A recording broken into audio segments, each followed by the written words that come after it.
is City and State TV. My name is Ashley Huffle. I'm City and State's Albany reporter. With me is Beth Finkel, AARP's State Director. How are you? Good, thank you. So why don't you start off with why we're here today? You've released a pretty bombshell report called High Anxiety. And what was the most interesting thing that you found in the report? Well, number one, 54% of New Yorkers who are working in the private sector, 3.6 million New Yorkers who are working, do not have any retirement savings in place, either through a pension or through a 401k.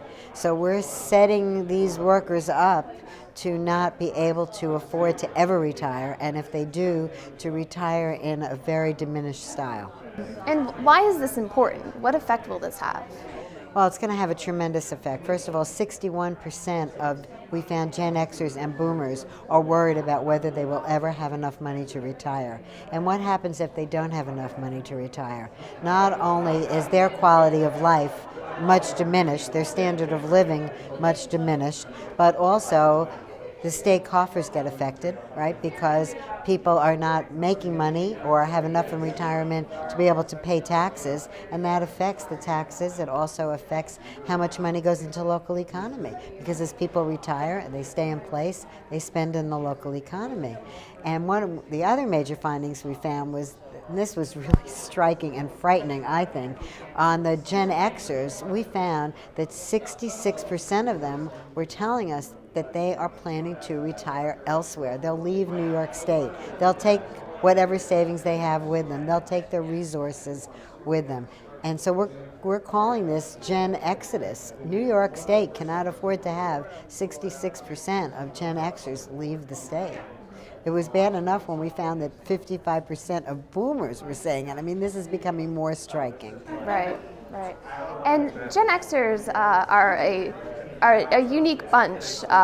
They have, as the report says, they have the elderly that they're helping to support, and they have the new kind of phenomena of student loan debt. That's exactly right. So how is that, what does the report find, how that's affecting Well, first of all, 25% of them have debt, student loan debt, and over 40% of them are saying that they expect to have student loan debt for their children.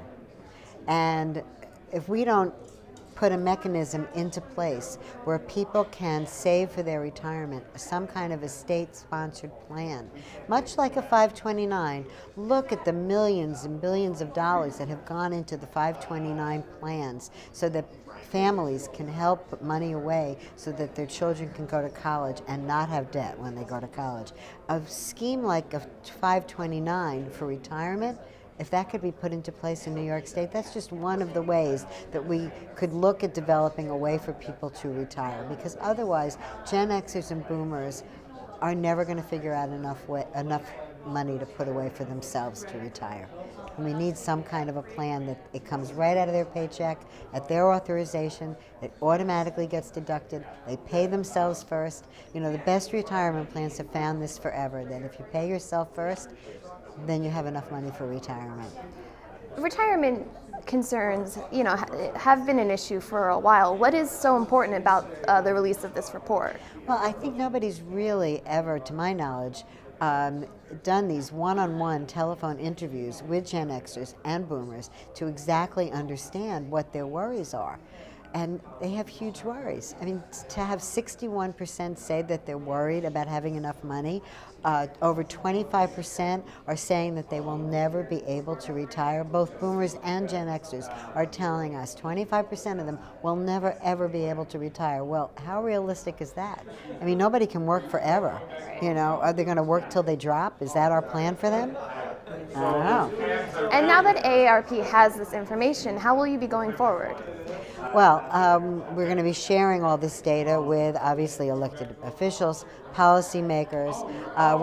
We have a number of different ideas about ways that we could have some kind of a state-run program for private sector workers so that small businesses, so many small businesses in New York, the entrepreneurship that goes on in New York, but where do we really help people have enough for savings? I mean, that's really the biggest problem I think that we have.